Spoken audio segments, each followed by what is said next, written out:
Ibita? Zewa waba ufite shitani mu rusengero ukajya kuzana umuntu ufite shitani mu kabari. Sibyakinga bitewe. Waba ufite shitani y'ubusambanyi hano mu rusengero ukajya kuzana se umuntu ufite shitani yo mu irori. Ufite iyo mu irori urushiyaho imbaraga. Kuyawe yafunguye mwaje kwifunguza ngo reka amazi y'ubuzima ari hehe wawe. Nayo gushize narabwiye nabwiye ngo nubwo nakubwira nawe siwe wazaje sibyo kuza niba bagomba kwikubwira hari agapapuro baguha bagita fotogasi umurongo hasi abanditse iki icyo wambaye uzakimenyeshwa wahageze nkamurikira tega iki ntukurikirane Kristo ajyana haleluya ibyo gukora za Musanze ibyo gukora za Rwamagana ibyo gukora ruguriya n'epfiriya mwagiye mubikora cyane iyo uri mu rusengero nabyo nikayibone zikagiye zirebe wagera iwawe ukagira ngo wazanye nazo n'undi kuzabyina zikarwika wagera iwawe zikakugwigiri ibyo wakoze hano ntabikoze n'iwawe babagane mu bucaca baritaye abasirikare beraho n'abanyeshuri bigira mu turimo twabo twa mbere saa sita bajya ku meza bagaragara amasaha 8 barakaraba bambara utwenda twabo twa gisivili bajya ku igaburo bafata indirimbo na Bibiliya barasohoka mu kigo bavandi babo bari bicaye mu busitani bw'ikigo munsi y'igiti bugamye izuba biganira wa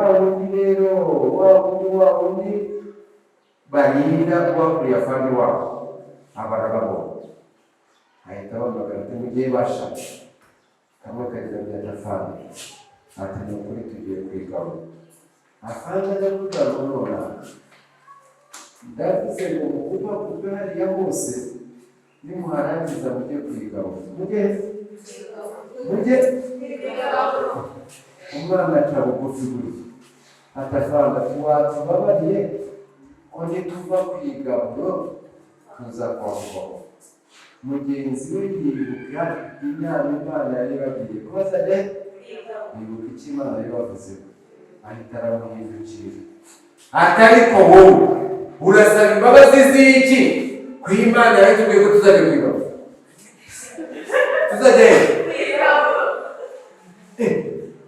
wowe ndakubyibuha turi basengesha Imana yatubwiye ko tuzajya none urasaba imbabazi afata baraka agize amaze kurakara ahita afata ikibuye agira gutya ndakuze ngo mugeze hariya cya kibuye kiragenda kikubita mu muzinga w'inzu za nzuki zisohokamo zirukankana abasirikare bose b'ikigo nyamwitse mu abana bikabishyira bigira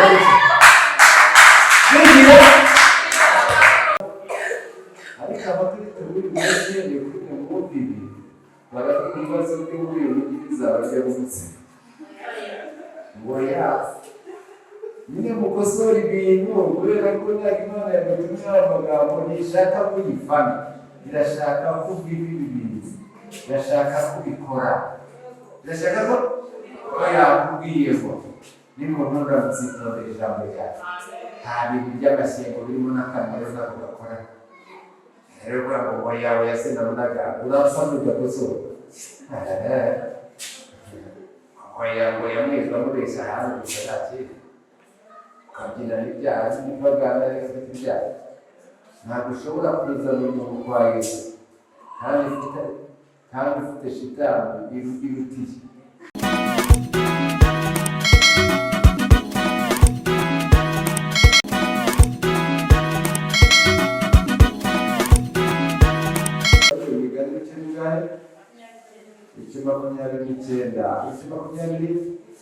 ashyira akantu umunsi wese muze kumubona nyine tuhageze neza turi ku ijambo rivuga ngo kandi turisoza bivuze ngo n'uko Imana ikwiye kwita ku nama z'ijambo ryayo. Ngiye gusoza rero mbaho urugero rw'inama rw'ijambo kw'iki Imana yari yakoresheje igira Abisirayeli. Rw'ijambo Imana yari yakoresheje igira inama Abisirayeli. Tumvikanye? Ngiye gusoza isomo mbaho urugero rw'ijambo Imana yari yakoresheje igira inama Abisirayeli ku birebana n'ukuntu bazafata igihugu cy'i Kanani. Bazafata igihugu? Murakumvise? Ibyo mu gutegeka kwa kabiri. Gutegeka kwa kangahe? Haleluya. Murari neza? Hari inyuma ko muziranda kureba mama wayibwazaga neza. Yakaritse yarimo araderana. Mama wanditse tukagenda. Gutegeka kwa kabiri. Ibice 9. Umurongo wa mbere kugeza n'uwa gatatu. Gutegeka kwa kabiri. Ibice 9. Umurongo wa mbere kugeza n'uwa gatatu. Aho ngaho ni iryo jambo tugiye gusoma. Ni inama Imana yari yagiye Abisirayeli, ariyo iyo bayitaho yari kubahesha igihugu cy'i Kanani. Mwizina ryanyu mwageze basoza tureba rero abantu bahaye agaciro inama z'ijambo ry'Imana ukuntu bageze i Kanani. Hanyuma turebe n'abantu batahaye agaciro inama z'ijambo ry'Imana barapfuye bahingurukira mu butayu. Dusome mu izina ryanyu. Gutegeka kwa kabiri ibice 9 umurongo wa mbere kugeza n'uwa gatatu haravuze ngo umva wa bwoko bwa Isirayeli, muri iki gihe kwambuka Yorodani ukajya mu gihugu ugahindura amahanga kurusha gukomera n'amaboko n'imidugudu minini igotesheje inkike z'amabuye zigera mu ijuru n'ubwoko bukomeye bw'abantu barebare aribo Banacyuzi. Ukumva bavuga bati ninde wahagarara Banaki imbere? Nuko muri iki gihe menya yuko Uwiteka Imana yawe ubwayo izamuka ikugira imbere ari umuriro ukongora ikabarinda ikabatsinda imbere yawe, nawe uzabyukana ari imbere vuba uko Uwiteka Imana yawe yagutegetse. N'iri jambo n'iki kuriha agaciro Imana ntabwo ivuga yikanira ko uyu muhanuzi akora yigira gutya, ivuga ivuga buke tikanashura, hanyuma bazagera mu kaga izakwereka akamera nk'izi ngo uri inyungu z'ay'inguru ntabwo iki n'iki nohereza umukozi wanjye akakugira inama z'ijambo ryawe. Iyo uza kuzikurikiza uba uri muri aka kaga. Mwashyize impamvu ukuntu abashyira abantu bashyira baza ku Mana nuko amagambo baba bumvira mu nzu y'Imana bayasiga bakigera iyo bari ibintu Imana yakubwiye biruta zahabu kuko byaguhisha zahabu, biruta amazu kuko byaguhisha inzu, biruta Amerika kuko byaremye Amerika byaremye murakomeza, biruta amafaranga kuko byaguhisha iki amafaranga. Muragafasha Imana rero Imana igeze muri Mose w'iterero ry'Abisirayeli bwo kumwicana ntabwo ngo wabwoko bw'Abisirayeli wabwoko bw'Abisirayeli ugiye kwambuka Yorodani ukajya mu gihugu ugahindura amahanga kurusha gukomera n'amaboko n'imidugudu minini n'imidugudu igotesheje inkike z'amabuye zigera mu ijuru n'ubwoko bukomeye bw'abantu barebare ari Banacyuzi ku bwoko bw'abagabo Banaki imbere. Ititaye kutize, ititaye ko asarabigaho ntabwo Imana ishyira mu gaciro, ntabwo ishyira ntabwo ireba kuko abantu bareba, ntabwo ireba kuko abantu bareba. Ikindi kintu gishimisha Imana, gishimisha Imana sira ko turi abantu baciriritse ndetse bareba. Ikindi gishimisha Imana Imwe yaramutse usanze Imwe yatuye mu nzu igeretse nziza yaye nta gitangaza kirimo, yarize n'akazi akora karabimwemereza. Ariko Imana ishaka wowe usenga, umbwira uti hanyuma iguhe yazo nk'iya Meya, nk'iya ki? Meya ntashaka aho atura habure aze kwaka icumbi iwawe, aze kwaka icumbi ujye umubwira utabibaza sinashaka imbere y'inzira imbere hariya nanjye imbere iwawe mubwize neza. Ntabwo igitangaza nuko Goliyati apfuye, ntabwo igitangaza nuko Goliyati, ahubwo igitangaza ni ukubona umugabo ukomeye ugereranyije n'iki gihe. Dr. Marshall amashuri ya gisirikare yarangije n'aya gisirikare yarangije, amapeti yose, yitwa n'ibuye nk'ijoro, yitwa n'ibuye rivuye mu ntoki z'umushumba. Ibyo ni byo bishimisha iki? Kuba utarize nawe ukabona niba ufite iyo nzu ya Etani, biryohera Imana mu buryo budasanzwe. Haleluya. Kuba udafite kodaruguru ukabona utwaye ya modoka, ugeze aho bavuze ujya muri za Dubai ukajya kurangura iyo, nibyo gitangaza mu izina. None Imana ivuze umva wa bwoko bw'Abisirayeli, mugiye kwa Murodani ukajya mu gihugu ukajya, yari ivuze ngo abo bana abandi batinya, abandi ubu bazabatinya. Abo bana abandi babona bagahinda umushyitsi, wowe urakomeye kubarusha, nibakubona bazahinda umushyitsi. Bazahinda maduka. Abo bana abandi babona bakagira ubwoba, bakagira wowe nibakubona bazagira ubwoba. Abo bana abandi babona bakavuga ngo barakomeye, bazaje wowe nibakubona bazabona ari wowe ukomeye woroheje mu izina. Haleluya. Ni ikibazo gusa cyo guha agaciro inama z'ijambo ry'iki babyumvise. Iri somo ariko kugira ngo mubyumve ngiye kubabwira ni isomo ritavuga ngo icyo Imana ikuvuzeho kingana n'iki kugize cyo, kingana imvugo y'Imana, inama y'Imana ingana n'igikorwa, ingana uko umuntu avuga cya kintu ukeneye ugatangira kubyina unezero. Imana ikimara kuvuga kuko iba yamaze no gukora, ishaka utangire ubyine nk'uwawe kandi ari igitekerezo. Haleluya. Niyo mpamvu umurokore anezerwa mu kibazo, umupagani agahagarika umutima mu kibazo. Yirya abantu. Niyo mpamvu umurokore nta kintu afite yitwara nk'ufite, yitwara kandi ku bigaragara ntacyo. Haleluya.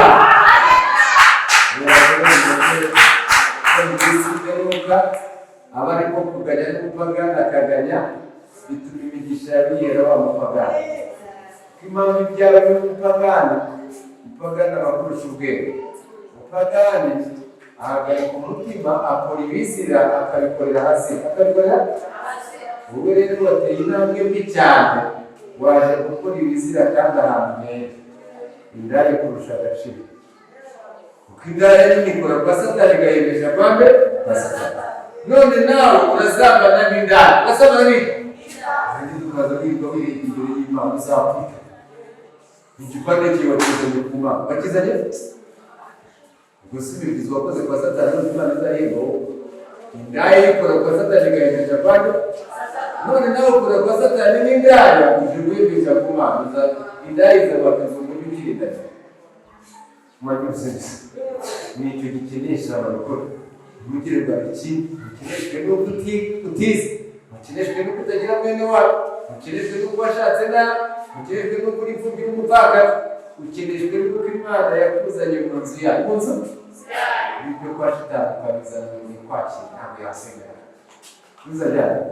Aha, nari mbabwira ko icyo Imana ikuvuzeho kingana n'icyo ikugize. Inama Imana ikugiriye ingana n'igikorwa ikoze mu izina rya Yesu. Abakagira kugira ngo ugende, igihe kimwe twagiye kuvuga ubutumwa bw'Urwamagana, twajyanye na famille imwe, noneho tuhahura n'umugabo w'umusiporari umusirikare kandi bakaba umusirikare w'umwafana. Abana rero bamurindaga bari abarokore beza munsi y'umwuka we. Uziye kuwa gatandatu bafite igaburo, kuwa gatanu ubanza bari bigiye mu kabande bigira barara noneho muri kwa gusenga rero Imana irabasanga ibagira inama. Ibagira iki? Irababwira ngo ntimugire ikibazo, ejo muzajya ku igaburo. Muzajya mwibuke ko nta bwenge cyangwa ubuhanga cyangwa inama byabasha kurwanya Uwiteka. Byabasha kurwanya Uwiteka. Aribyo ndi kubasobanurira ngo inama Imana ikugiriye ingana n'ibikorwa. Haleluya. Ingana babana rero mu bucaca baritaye. Abasirikare beraho n'abanyeshuri bigira mu turimo twabo twa mbere saa sita bajya ku meza bakarya. Nyuma saa munani barakaraba bambara utwenda twabo twa gisivili bajya ku igaburo bafata indirimbo na Bibiliya barasohoka mu kigo. Bavandi babo bari bicaye mu busitani bw'ikigo munsi y'igiti bugamye izuba biganira. Wa wundi rero wa wundi barinda wakuriye afandi wabo abarababona ahita bamagana ati mugiye bashaka kamwe kagira bya afandi ati ni ukuri tugiye kwigamo. Afandi aravuga ngo nona ndavuze ngo mukuba kuko hariya hose nimuharangiza mujye kwigamo. Mujye umwana aca bugufi gutya atavanga tuwatubabariye ko nituva kwigaburo tuza kwamugabo.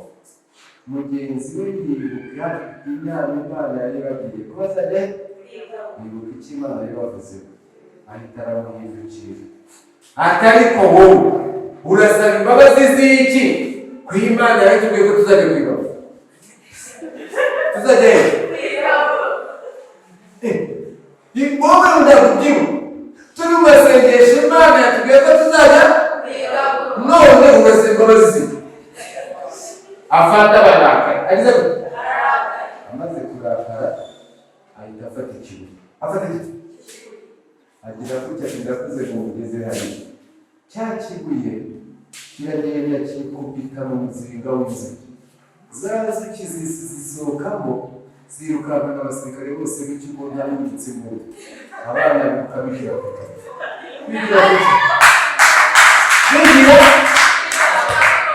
bagize iki Imana ikuvuzeho, Imana ikugirira ingana n'igikorwa. Haleluya. Nicyo gituma Imana yashyizeho ko tunyura mu nzira yose iduhagarika umutima, ariko ntigeze iduha umwanya wo kuwuhagarika. Imana yashyizeho ko tunyura mu nzira y'ubukene, ariko n'ujya gusabiriza bazamuhora. Imana yategetse ko rwose tunyura mu nzira tunabashe n'abikuroba, ariko nibitwara nk'injiji Imana izakubita kuko yavuze ngo dore kuba Uwiteka niko kwe kandi kuba mujyane ko wego uzaba utarize wemerewe gushyira ku murongo abantu bose bize bafite Imana. Bitajyana kuko icyo Imana ikuvuzeho kingana nta kintu. Muri ya jambo rero Imana ivuze ngo wa bwoko bw'Abisirayeli umuringiye kwambuka Yorodani ujye mu gihugu uhindura amahanga kurusha gukomera n'amaboko n'imidugudu minini igoteshejwe inkike zo zigera mu ijuru yari yamaze kuguha intsinzi kera kujya kubisimbuza amagara yikuzukira uyituzukira ngo ntibize ngo rugira pariseri mu buryo uzapfa uzirangiza ubwawe. Ariko neza murahari hanyuma murakomeza ibihe y'abanyamashuri sewe ukurikira icyo Imana yakuvuzeho iri hejuru y'abakire, iri hejuru y'abazungu, iri hejuru y'abakomeye. Niyo mpamvu tuvuye ngo genda ubahindure ubabwirize mu izina. Ntabwo ari wowe bazaguhindura, ahubwo ni wowe uzagira gute? Ari kondisiyo yo kubanza kumenya agaciro k'inama z'ijambo ry'Imana mu izina ryawe. Hanyuma rero ubwo tujye gukora 14, bereka abagabo bamenye babyaje umusaruro, bahaye agaciro inama z'ijambo ry'Imana bakazibyaza umusaruro. Kubara 14 umurongo abantu muhabwa 20, kubara 14 mugereye umurongo wa 6 kugera n'uw'Icyenda. Hano nibyo kubara 14 umurongo wa 6 kugera n'uw'Icyenda. Urahasanga abahungu bitwa Kalebu na Yosuwa bari bahagaze nk'uko aya magambo babwira. Bamenye ko Imana bavuzeho kingana Imana ikoze, bagomba guhindura bakanyura. Makomeze muri cya gihugu baragiye bareba aho bazashyira amafamu, aho bazashyira amashuri, aho bazashyira amaporoje, barabyanditse Imana kuko Imana ivuze kingana mabyose. Umva amagambo y'abantu bahaye agaciro inama z'ijambo, baziwanije n'ibikorwa, baziwanije.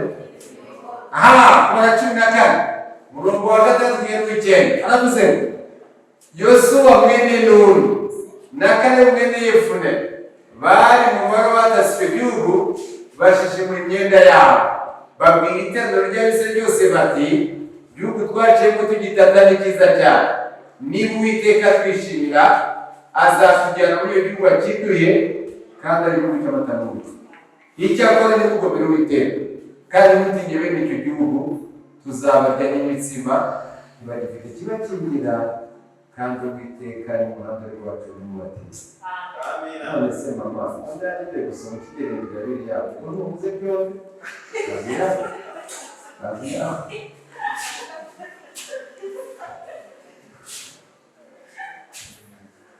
uvuze byombi, uvuze ibyo ndasomye, uvuze ibyo bagiye kureba.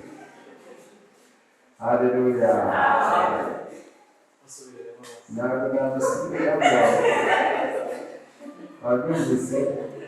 Ntabwo namusubiramo, azajye kubishaka hano ku ikoranabuhanga byiyumvire. Ntamwanya nasiba. Iyo uri mu materaniro bagatangira gusoma utarahabwa, uhagarara n'undi ugatega amatwi, utaza ku byo wagiye gusoma ushaka muri biriya utabona n'ibyasoma.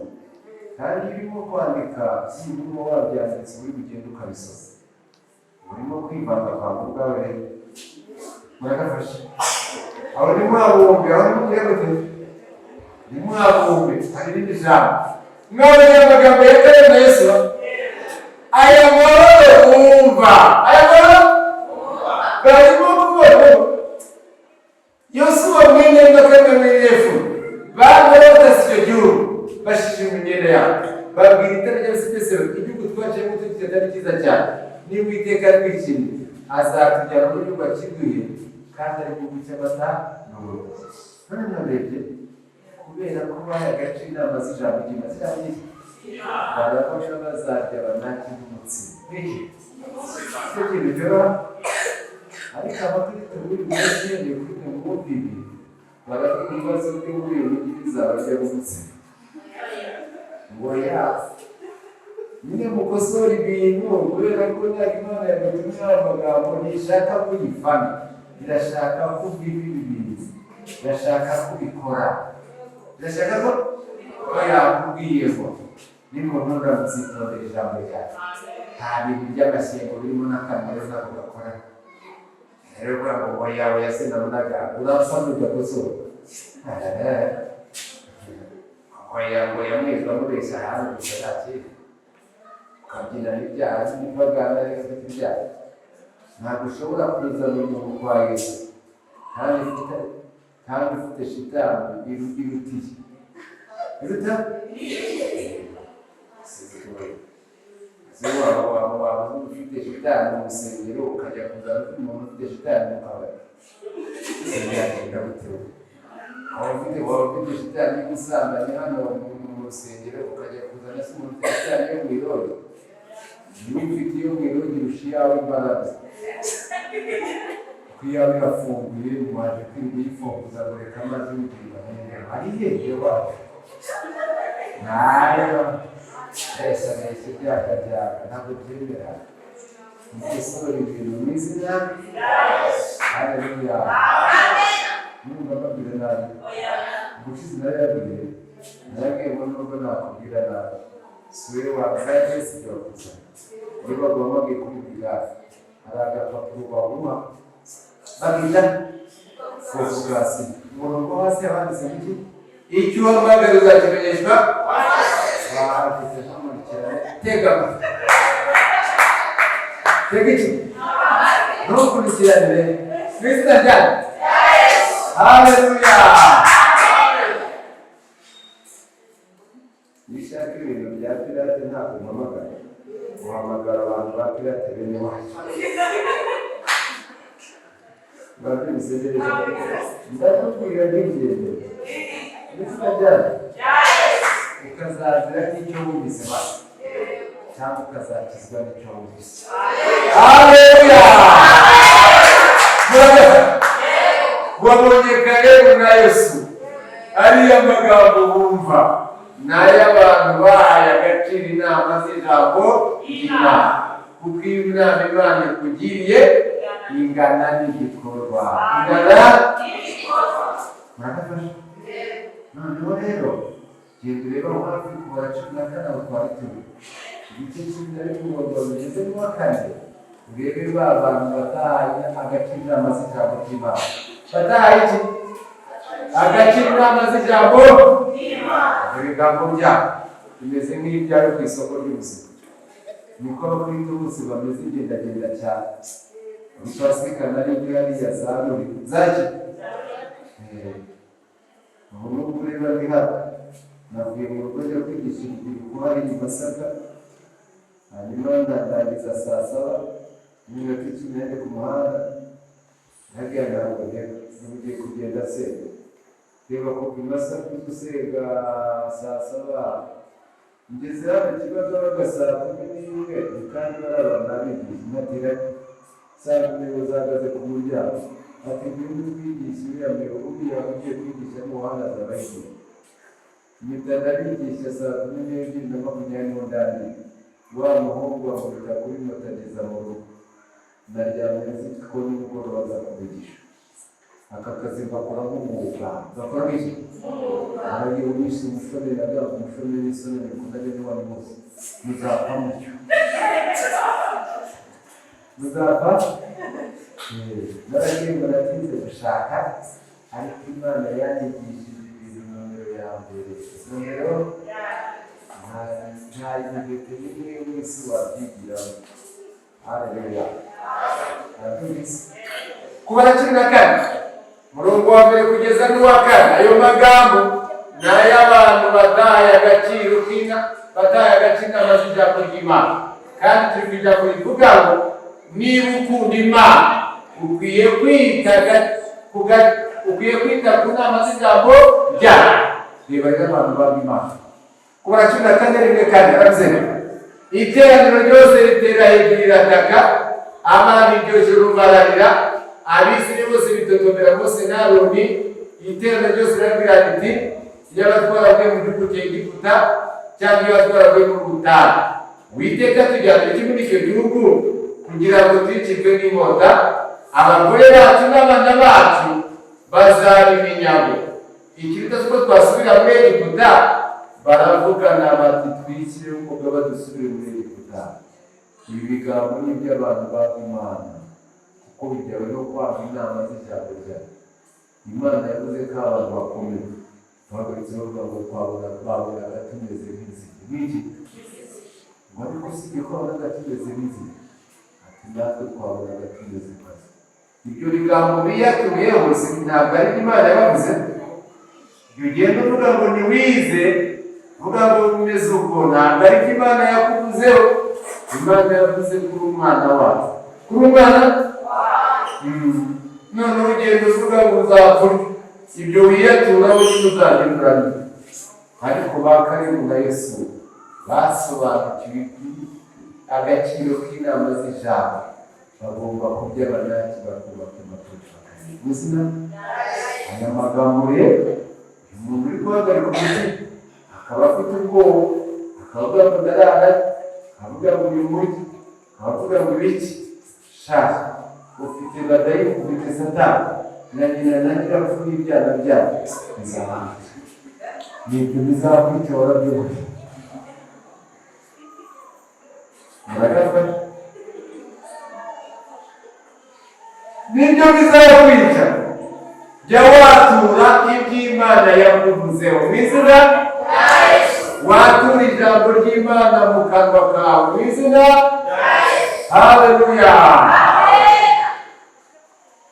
Nabwiye ko ushatse kuba ugateka icyana byawe so byavugaga biki?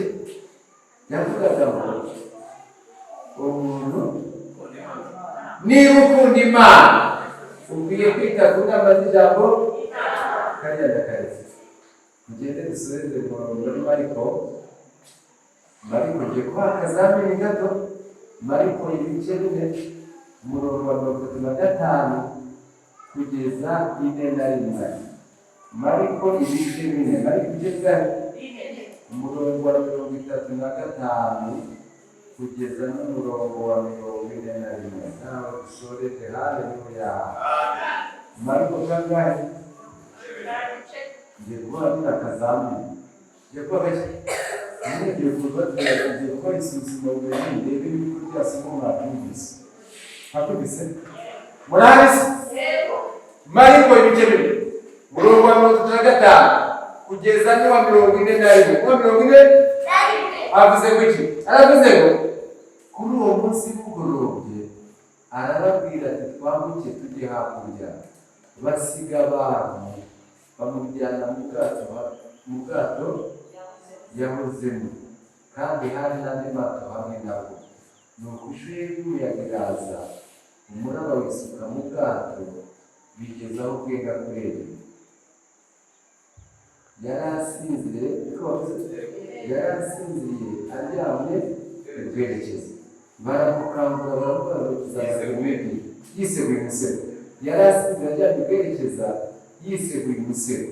Baramukangura baramubaza bati mwigisha, ntubyitayeho ko tugiye gupfa? Akangutse cyangwa umuyaga abwira inyanja ati ceceka utuze.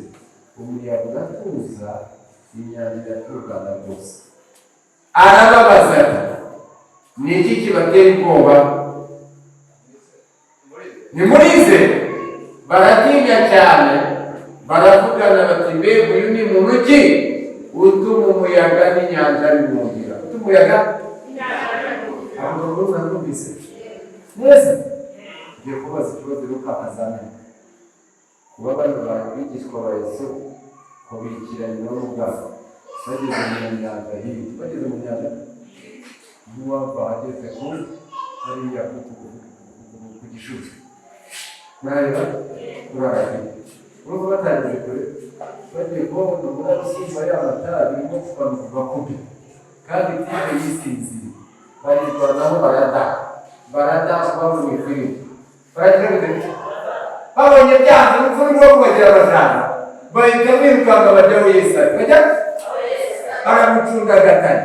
Reba iyo ukangura umuntu yisinziriye ujyaho ukamucungagatanya ukamutera n'ibipfunsi bitamubabara, yamara kugafata umunwa n'amazina agahita yitera hejuru. Ibyo nibyo bakoze ku Yesu, bamufashe kuba n'iki agambutse atari ko wowe kugendana nawe n'ubwoya mutagagataraje n'ubwitare ko tugenda kubera ko Yesu akavuye n'akajagari kaburi mu bwonko hagati y'itabi bahita agira gutya bwinguye akavuga tugire gute, ahita abahindukira ati ko se bashashe mujya kumubwira ngo bagiye ibyo gukora za Musanze, ibyo gukora za Rwamagana, ibyo gukora ruguru iriya n'epfo iriya mwagiye mubikora turi kumwe. Iyo uri mu rusengero nabyo ni dayimoni zikagiye zigayobe wagera iwawe ukagira ngo wazanye nazo n'undi kuzabyina zikarwika wagera iwawe bidini ibyo wakoze hano ntabikoze n'iwawe wabikoze n'iki kibateye ubwoba nta soni none kuba Yesu hano abagabo bahuye n'iki kibazo bakajya gukangura Yesu bavuga ngo barapfuye bari mu kuri ntabwo bari mu kuri nako kabazo nako kazamini masubye bari mu kuri cyane ntabwo bari mu kuri bari bagiye nuko mugiye gupfa nawe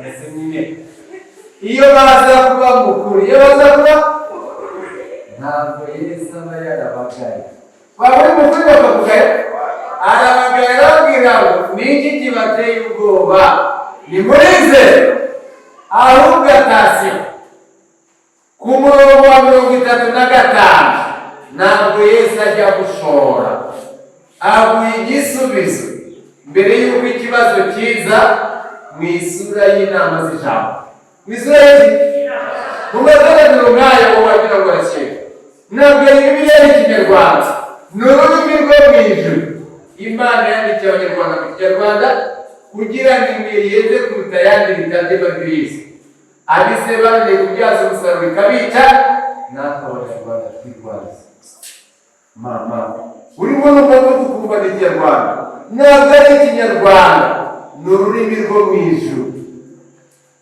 majusi igisubizo kiri kuri gatatu mu materaniro y'umugoroba ntayo Yesu yari yabagiye inama yari yabagiye iki simahasomye ariko ngo kuri uwo munsi w'ugorobye arababwira ati bavuge tujye hapo ntabwo yigeze agira ko bagiye mu menyo y'urupfu nigeze agira ko bagiye muri niba y'inyanja yabagiriye inama yitoza yaboniye ibindi bikamuzana iyo ataza kubagiriye inama ko bagiye hakurya bagiye kuriya kukongera kwabo bari bari mukuru kuriya bwobo bari bari mukuru ariko kuko batigeze bahagakira inama z'ijambo ziki bivuze ngo kuko munsi w'ugoroba ariko twavuga tujye bijya bigambo n'abadayimoni bari kubwiriza kuragi kuko bataye inama bataye z'ijambo ry'iki kuko mwabonye ko ikimana kuzo kingana n'igikorwa kingana ntabwo ari abadayimoni n'imiyaga y'ubwati icyerekezo ni inama Yesu yakugiriye mbere y'uko mutangira mu gihe haleluya nakusenza cyane nakumvise mwibuke ibyago nabwiye tena ngo nta bwenge cyangwa ubuhanga cyangwa inama byabasha kurwanya Uwiteka imigani 20:30 mabyutse neza nta miyaga nta mpanuka nta ki byabasha kurwanya n'abanyambaraga nabo barwanya Imana Yesu barwanya Imana yakugiriye mu izina rya Yesu asoje Imana ishimwe ko tugerageza mumfatire ahandi muko mumfatire hariya n'abakiriya gari makumyabiri nawe dusoreje Imana ishimwe ko tugerageza haleluya yego mama yose yego Yesu ababuye noneho ntabwo Yesu yajyanye amagambo agira upfe wowe umuntu uryamira niko nawe utapfa kandi usanga upfuye ahubwo yayazanirwa ku isura y'izina ubwo mu gutamenya haleluya imigani kangahe 29 hano urababwiye bazimeza amaso abanyarwanda bideraje mama bideraje bisoma amategeko yo kwa Yesu ibintu umwana arayigira yabyemerewe ariko we wasohoye ntabwo byemere cyangwa ubushize bakomeze kandi akantu ko birashaka kandi bakaba abana bari kumva kurusha abakuru kuruta iki abana ntari igihe kuba twigaga kuri nyine kwiza karyoshye kandi tuba kandi kurikiranye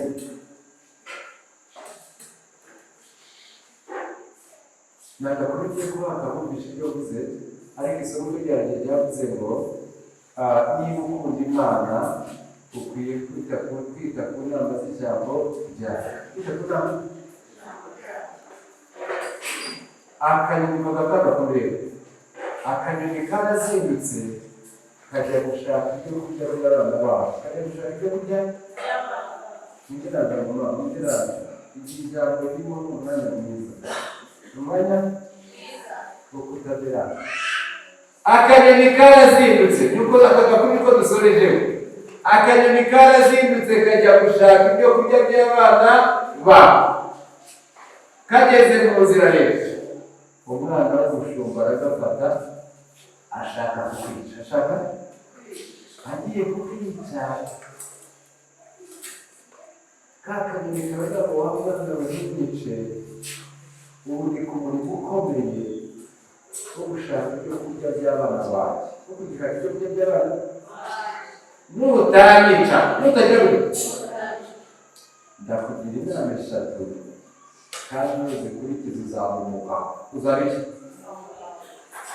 umwana ashyira mu kwiyongera 50, aravuga ati rero utaba ushaka kubeshya ngo tuze ushaka kujya kubeshya, banza ungire izo nama, nisanga zizatuma ari umugabo ndakurekura wigendere. Ndakurekura. Akanyoni kati inama ya mbere, inama ntukicuze neza ugize, ntukicuze neza umwana ashyira mu gitekerezo iyo nama, aravuga ati kuko iyo nama niyo ntabwo wabyajyaga n'ibikurikiza zamuka. Uzabiki umwana ryoye batubwira inama ya kabiri, ati inama ya kabiri rero ntukemere ikiguzi cyose, ntukemere ikiguzi cyose. Umwana ati yo nayo ni ati mbwira inama ya gatatu. Inama ya gatatu bw'akanyoni karabwira ngo ntugakurikirane icyo utashyikira, ntugakurikirane. Umwana aravuga ati wamenye ntabwo wabeshye, ndakwigendere, izo nama nizikurikiza zamuka. Ntabwo rero akanyoni kagiye kure, kahise kigira hafi ku giti cyari hafi aho, kigira ku ishami ryo hasi, gahamagara wa mwana arabwira ngo mbere umwana w'igicucu, ati niko shaka, atubonye n'igicu ukasaturira ko mu ndange harimo zahabu, wari guhita urumukire ukaruta ababayeho n'abariho n'abazaza. Umwana umutima uramwica ati ni hahandi washutse atari kunyakunda kwica.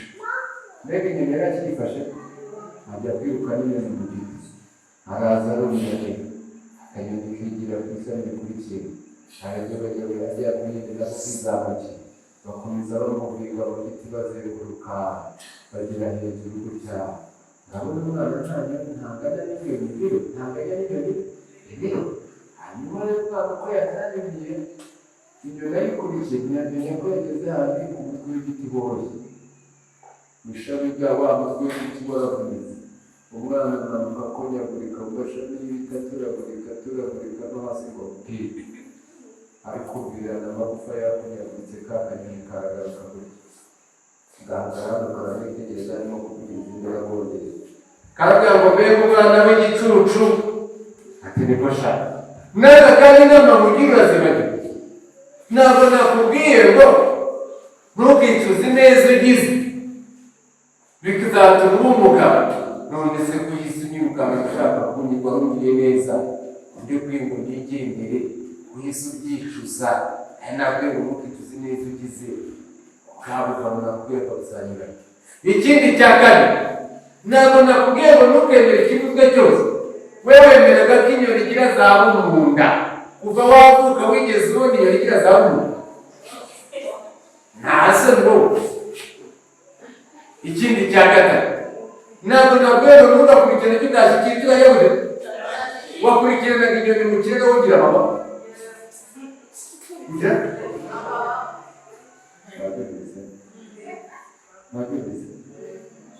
Naze kumubwira.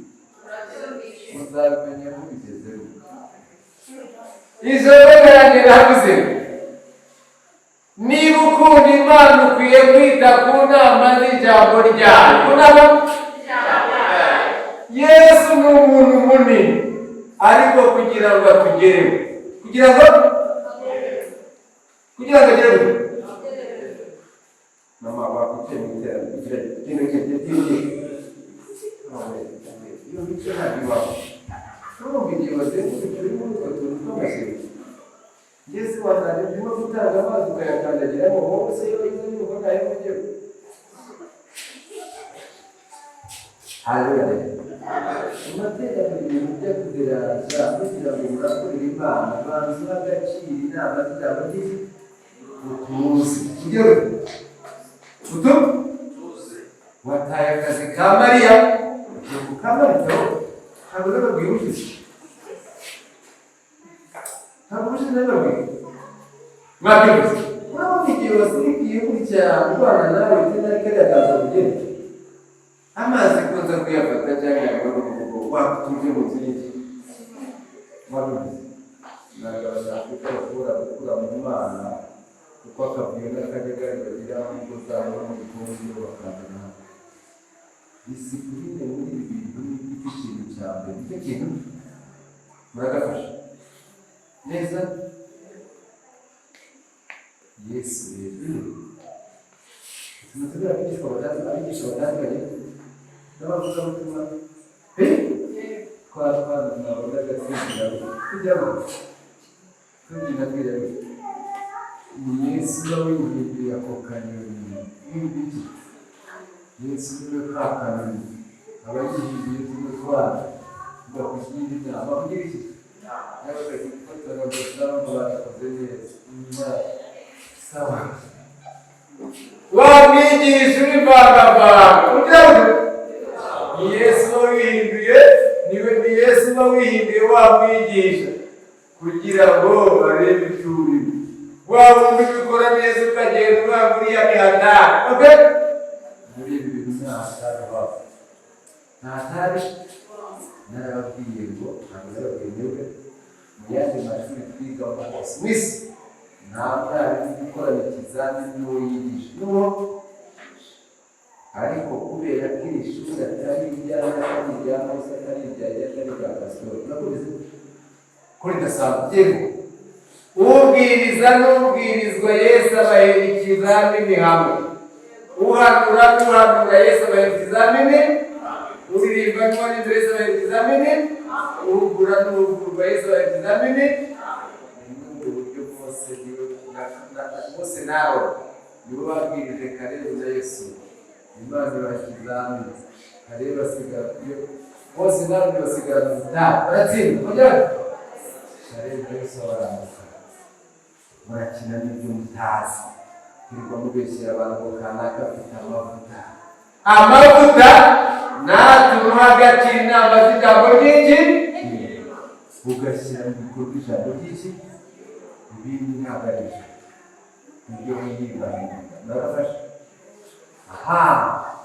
Imigani 28 byari n'abavugabutumwa b'abaririmbyi ni Yesu wawihinduye ka kanyoni akugira inama kugira ngo uzamufasha gukira Yesu uzanahabwa ubugingo buhoraho. Genda urebe ijambo risoreje. Isomo ryaravuze ngo niba ukunda Imana ukwiye kwita ku nama z'ijambo ryayo. Haleluya. Soma rero Imigani 29 umurongo wa mbere urari aravuze ngo Yesu akagenda kubwira ucyaha kenshi agashinga ijosi azavunagurika atunguwe ntakizamushira. Ucyaha kenshi agashinga ijosi azavunagurika atunguwe ntakizamukiza. Kubera kutita kuki ku nama z'ijambo ry'Imana wumvamo n'inzoga ukazitanga abantu bakakogeza nabo ibi bintu biri bibahanga ibirimo mu mabanga rero Yesu akomeje kubera ko wamuhaye Imana wamuhaye nuko rero genda ushyire mu bikorwa inama z'ijambo. Haleluya.